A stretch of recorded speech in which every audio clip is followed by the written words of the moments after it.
High বন্ধুরা, welcome back to my YouTube channel Manti Mishra. সবাইকে স্বাগত জানাই। আশা করি সবাই ভালো আছেন, আমি ভালো আছি। তো দেখতেই পাচ্ছেন আমি গাড়িতে বসা। আজকে যাচ্ছি আমরা ঘুরতে বলবো কি, অ্যাকচুয়ালি যাচ্ছি আমরা ডলুতে। ডলু আমার একজন মামা থাকে, তো ওদের বাড়িতে যাচ্ছি, ঘুরতে যাচ্ছি। তো একটু ঘুরবো ভাবছি, একটু ব্লগও বানিয়ে নিই আর একটু শর্ট ভিডিও করব, তাই যাচ্ছি। দেখো আমার ছেলেকে জিজ্ঞেস করছি কী খাচ্ছ, বলছে ফ্রুটি খাচ্ছি। তো ওকে বললাম একবার হাই করো, সবাই তা হাই করে দিল, তো হাই করছে না। তো চলো যাওয়া যাক, যাই। বাকিটা তোমরা সঙ্গে থাকো, দেখবে। গাড়িটা কিন্তু খুব স্পিডে চলছে, হ্যাঁ খুব স্পিডে চলছে। আমার বরের একটু তাড়াহুড়ো আছে, কারণ ও যাবে গাড়ি নিয়ে অন্য জায়গায়, তাই আমাদেরকে আগে ছাড়তে যাচ্ছে। ছেড়ে তারপর ও আবার রিটার্ন আসবে, তারপর সন্ধ্যাবেলা বিকেলবেলা আমাদেরকে আনবে। দেখো আমার ছেলে বসে বসে ফ্রুটি খাচ্ছে, ওকে বললাম হাই বলো। দেখো কী করবে, ও হাত দিয়ে হাই, কিন্তু মুখে বলবে না, ফ্রুটি খেতে ব্যস্ত। তো আবার হাই বলবার জন্য এই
অনেক ছেলে মেয়ে যায়, তো ঝগড়া টগড়া করে দেখে অনেক চাপলামি হয়ে গেল।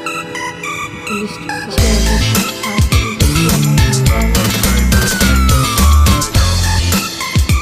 তো তার জন্য এখানে দেখতেই জন্য সবাই নাম করছে না হবে না, তো আমরা ফুলের খুবই দেখলাম।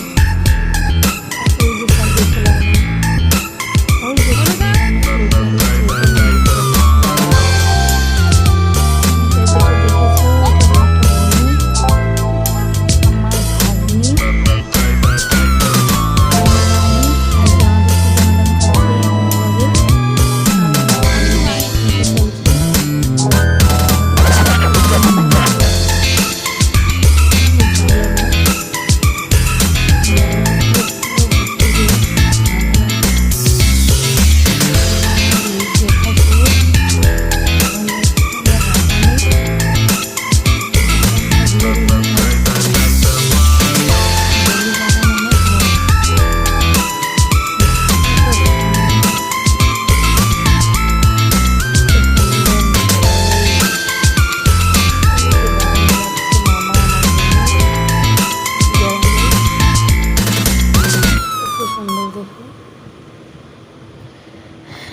যে এসএমএস গান করে না,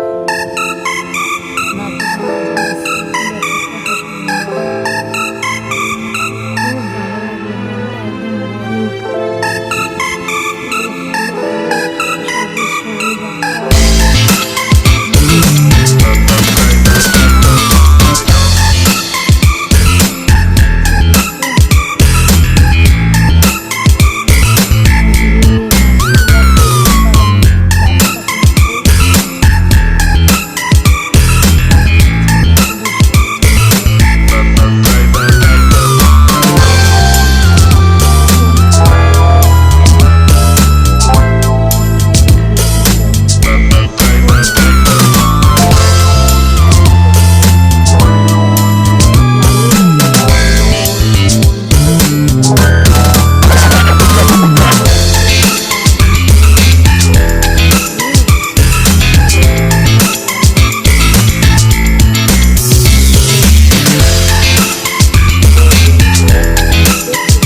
যে ওরা কাজ করে, কত মানুষ কিভাবে কাজ করে দেখো, কত কষ্ট করে। তো প্রায় মাসিটার সঙ্গে অনেক কিছু কথাবার্তা বললাম, বলে তারপর চলে যাচ্ছি। কাজ শেষ, ওই সাইডটাতে একটু ফটো উঠবো, উঠে তারপর চলে যাব। মামা বারবার তাড়াহুড়ো দিচ্ছে আমাকে যাওয়ার জন্য, তো চলো যাই। এই যে এখানে রাস্তাটা, খুব সুন্দর রাস্তাটা, আমার খুব ভালো লাগে। ইচ্ছে করছিল এখানেই শর্ট ভিডিও বানাই, তো আমাদের ক্যামেরাম্যান তো ছিল না, তোমাদের দাদা। এই যে আমার ছেলে দৌড়চ্ছে। তো শেষ এখানে, তারপর মামার বাড়ি গেলাম, খাওয়া দাওয়া করে শেষ করে বাসায় আসলাম। তাই তোমাদেরকে বাই করে দিলাম, বাই।